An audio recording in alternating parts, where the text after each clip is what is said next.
있습니까? 하나님을 의지하십시오. 제목으로 하나님 말씀을 증거합니다. 구원받은 하나님의 자녀라고 해서 항상 하는 일이 잘되고 승승장구하는 것은 아닙니다. 하나님의 자녀에게도 위기의 순간이 있고 실패 순간이 있습니다. 시합이나 게임에서 이길 때도 있고 질 때도 있습니다.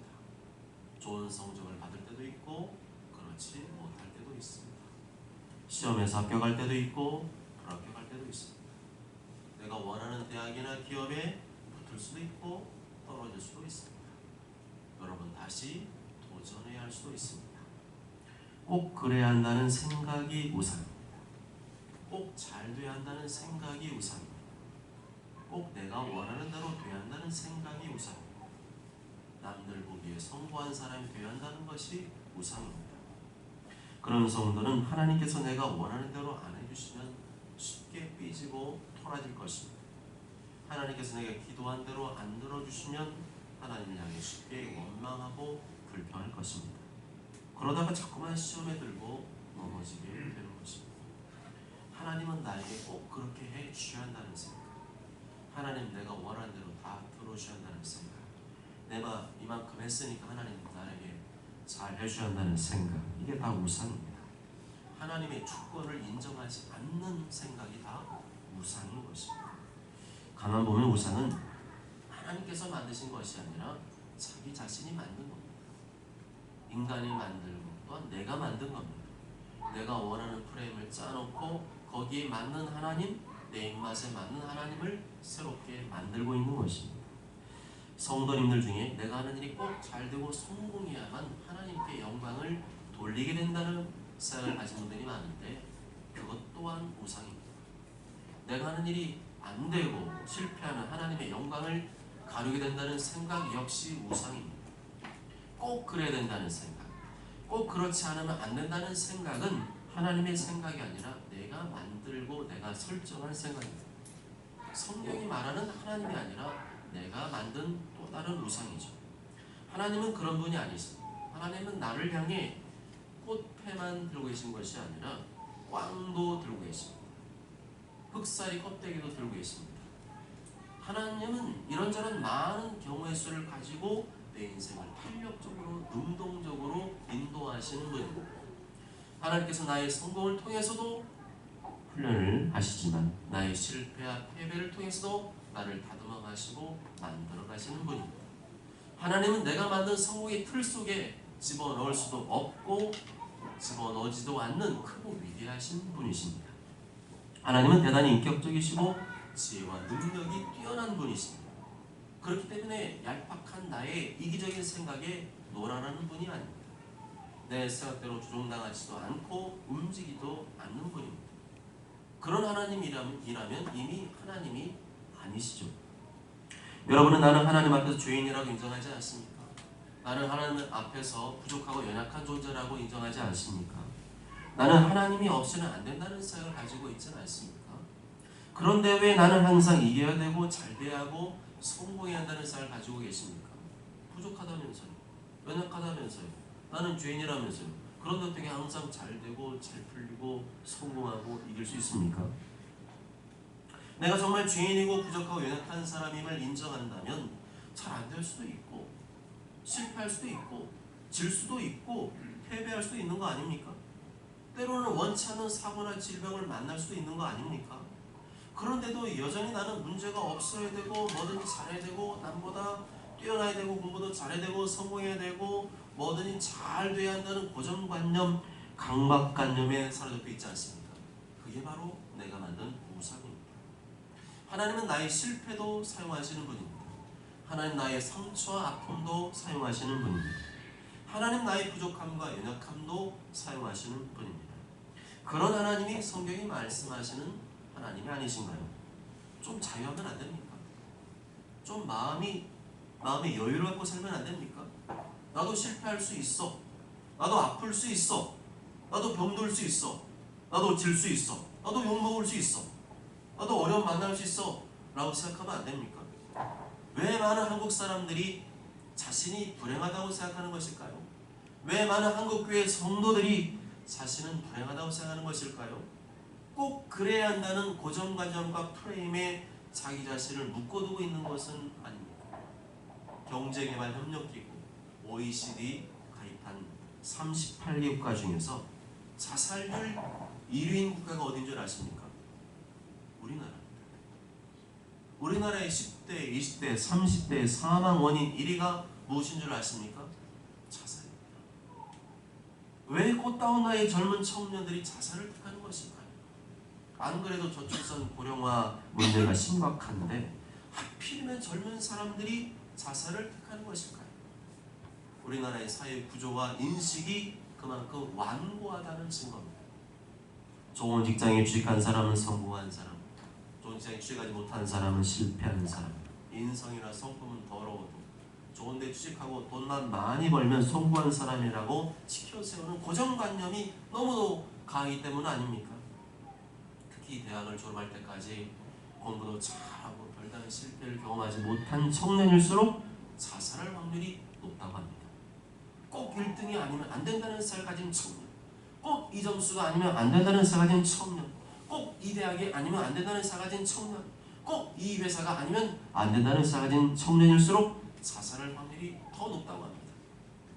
자기가 이미 딱 짜놨거든요. 이렇게 돼야 되고 이렇게 돼야 되고 나는 이런 인생을 펼칠 것이고, 그러한 구상을 너무나 완고하게 프레임으로 딱 짜놓아서 그 일이 수가 틀어지고 안 되었을 때 그만큼 다른 사람보다 크게 낙심하고 좌절하고 비관하다가 스스로 목숨을 끊게 된다는 것입니다. 그래서 우리 자녀들에게 제가 너무 강요하십니다. 너는 꼭 이래야 돼. 넌 이래야 돼. 넌 이래야 돼. 이래야 돼. 그렇게 했는데 그렇게 안 됐을 때 부모님이 실망하고 부모님이 나에게 화를 낼 것을 생각하면서 자녀들이 주눅이 드는 거죠. 그래서 혼자서 우울하고 비관해하다가 목숨까지 끊게 되는 거예요. 그렇게 키우시면 안 되고요. 자유롭게 키우셔야 돼요. 넌 잘할 수도 있고 못할 수도 있어. 너는 부족한 연약한 주인일 뿐이야. 하나님께 너를 구원하신 그 은혜에 감사하고 또 하나님을 기뻐하며 찬양하며 사는 것이 하나님 뜻이야. 너는 항상 1등할 수도 없고 너는 공부를 잘할 수도 없고 남들만큼 성공하고 돈 많이 벌고 그럴 수 있지만 그렇지 않을 수도 있어.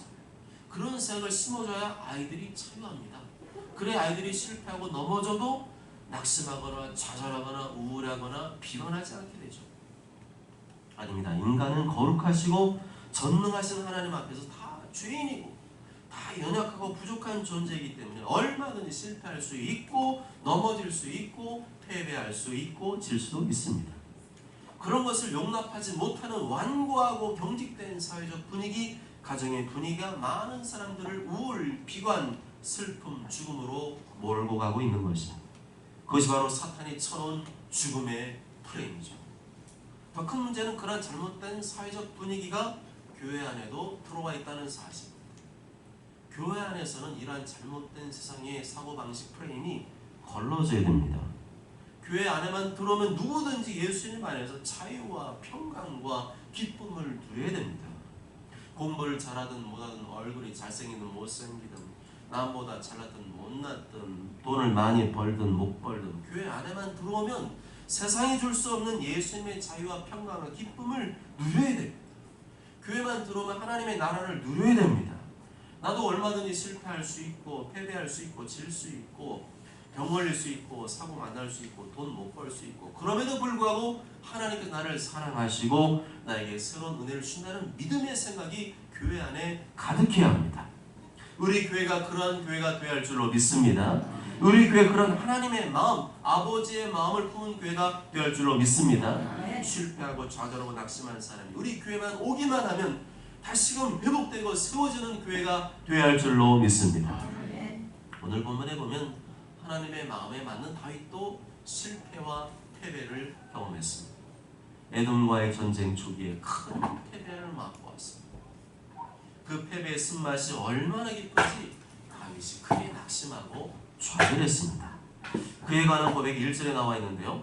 1절 다 함께 읽습니다. 시작. 하나님이여 주께서 우리를 버려 흩으셨고 분노와 잡사오나 지금 우리를 회복시키소서. 아멘. 여기서 말하는 흩으셨고 라는 표현은 히브리어로 깨뜨리다, 부수다, 돌파하다는 뜻을 가지고 있습니다. 그런데 근데 히브리 원어를 보면 접속사가 없습니다.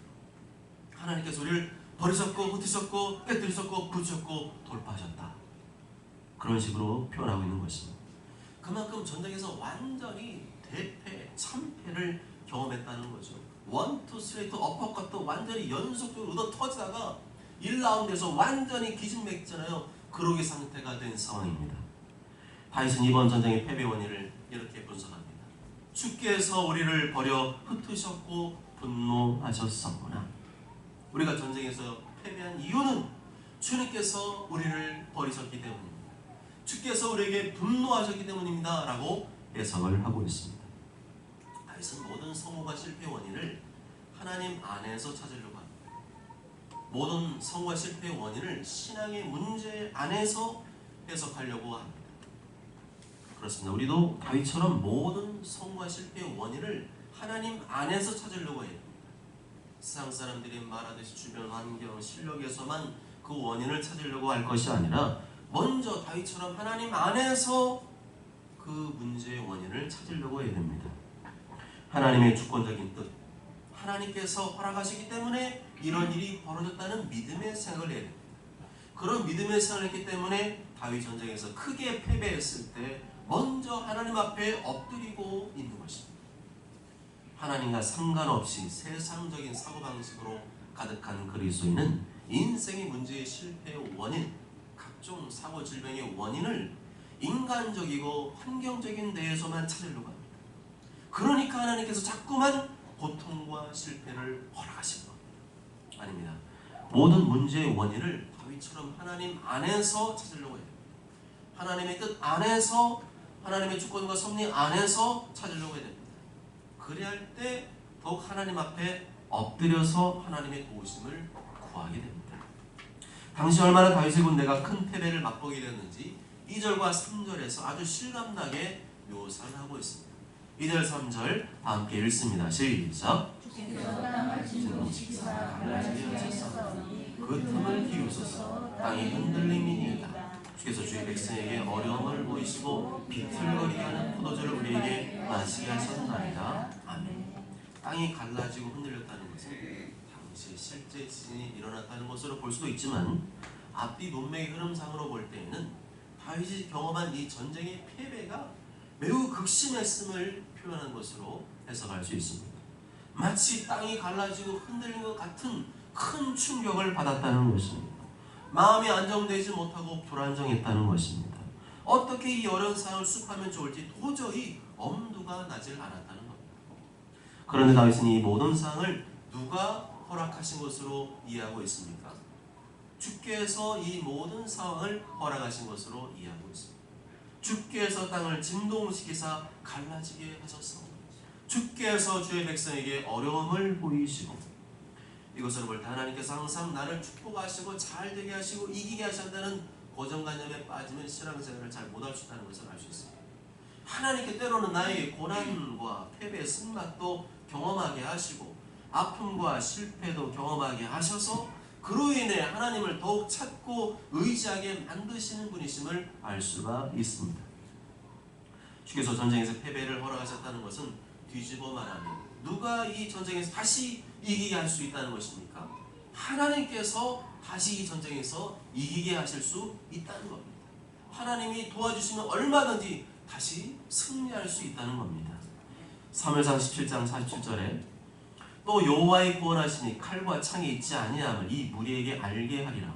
전쟁은 여호와께 속한 것인지 그가 너희를 우리 손에 넘기시리라 말씀합니다.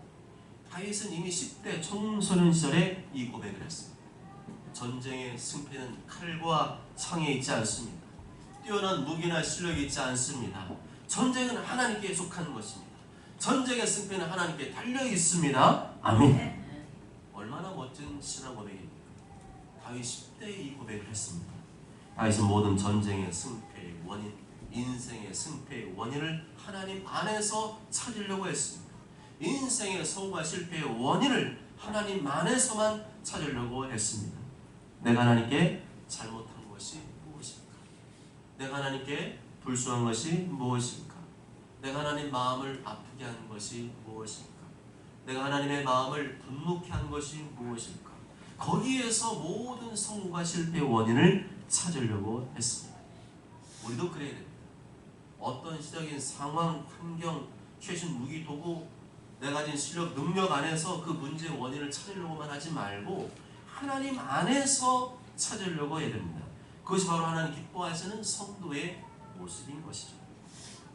주께서 주의 백성에게 어려움을 보이시고 비틀거리게 하는 포도주를 우리에게 마시게 하셨나이다. 에돔과의 전쟁에서 크게 패배한 것은 하나님의 징계였다는 겁니다. 주의 백성이 어려움 당하게 된 것은 하나님의 징계였다는 것입니다. 주의 백성 하나님 앞에서 뭔가 범죄하고 잘못하고 있기 때문에 이런 일이 벌어졌다는 것입니다. 주의 백성을 망하게 하려고 그런 것이 아니라 자신의 잘못을 깨닫고 회개하고 바로잡기 위한 목적이었다는 것입니다. 비틀거리게 하는 포도주란 말은 주의 백성들에게 하나님의 진노가 임하였다는 것입니다. 다윗의 군대가 에돔의 거센 공격을 받아 마치 술에 취한 듯 비틀거리며 정신을 못 차리고 우왕좌왕했다는 것입니다. 주의 백성들이 우리에게 하나님의 징계가 임하여 우리에게 하나님의 진노가 임하였다 고백하는 것은 하나님께 대한 회개의 고백이 담겨 있는 것입니다. 하나님께 대한 두려움과 경외심을 갖게 되는 것을 알 수가 있습니다. 4절 5절 다 함께 읽습니다. 시작. 주를 경외하는 자에게 깃발을 드시고 주께서 사랑하시는 자를 건지시기 위하여 주의 오른손으로 구원하시고 응답하소서. 아멘. 이런 전쟁의 패배의 쓴맛을 통하여 주의 백성들이 어떻게 되었습니까? 더욱 주를 경외하게 되었고 더욱 주를 사랑하게 되었음을 고백하고 있습니다.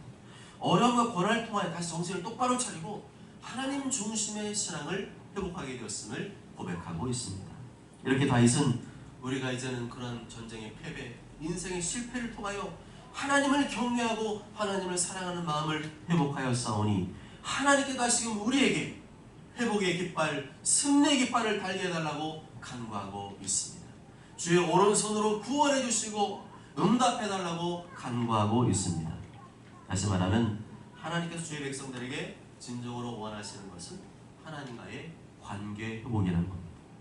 하나님과 멀어져 있고 하나님과 등을 죽은 백성들을 하나님께로 되돌리기 위하여 인생의 고난과 어려움도 허락하신다는 것입니다.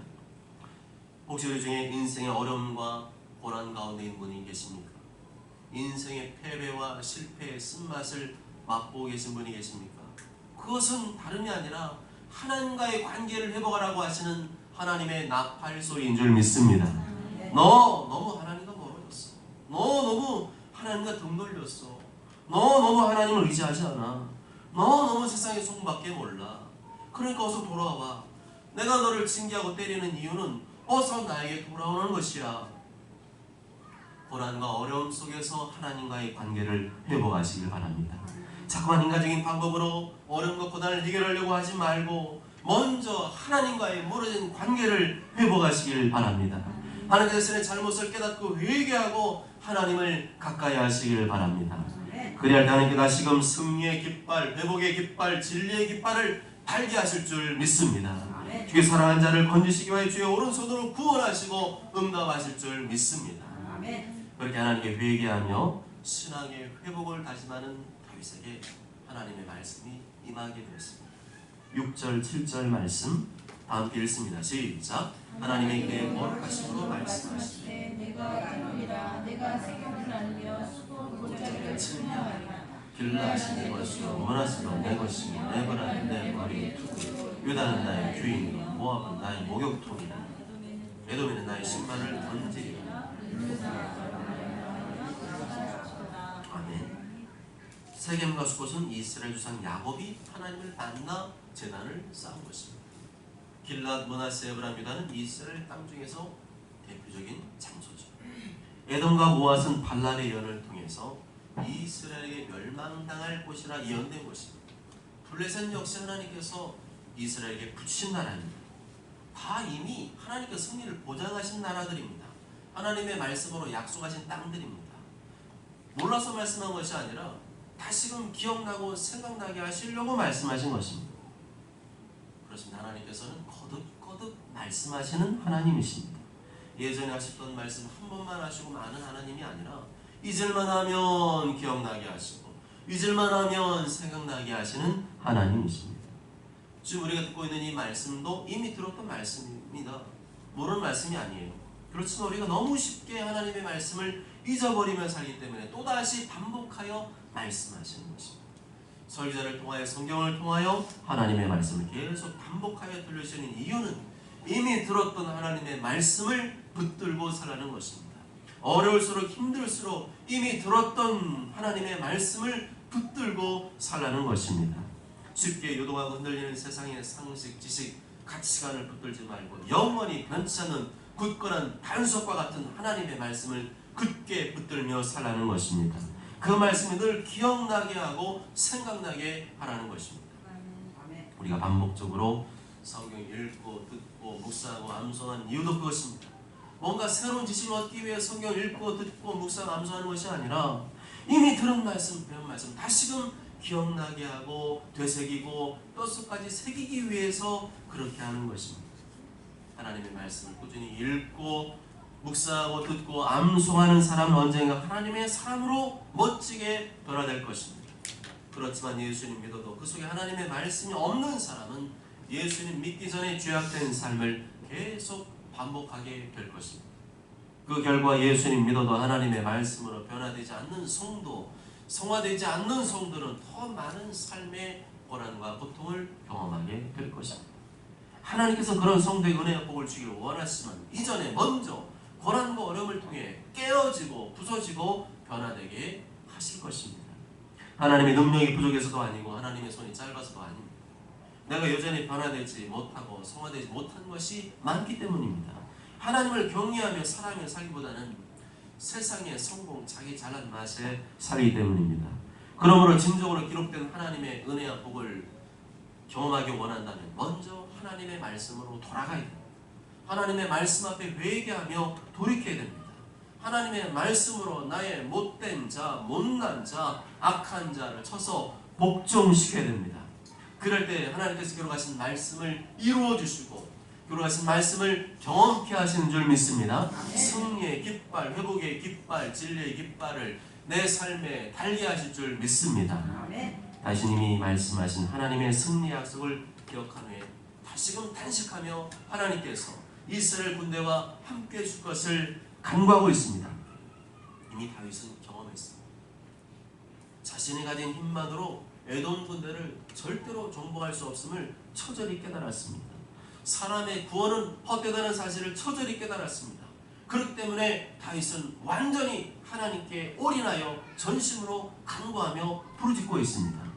9절, 10절, 11절 다 함께 읽습니다. 시작. 누가 나를 이끌어 견고한 성에 들이며 누가 나를 에돔에 인도하리까.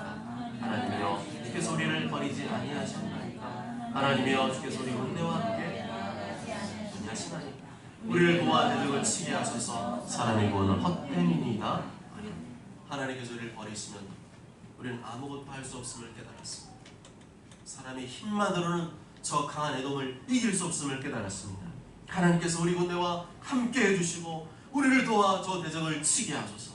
사람의 도움은 아무 소용이 없습니다. 우리는 보통 힘든 일을 겪게 되면 하나님의 도우심을 구하기보다는 나를 도와줄 만한 사람이 없나, 저 사람에게 잘 보이면 뭔가 도움을 얻을 수 있지 않을까 하고 사람을 찾고 의지하는 못된 습성이 있습니다.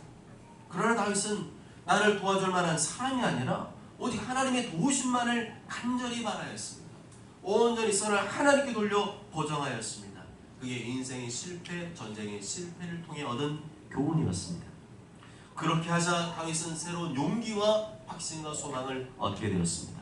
사람을 의지할 때는 정말 저 사람이 나를 도와줄까?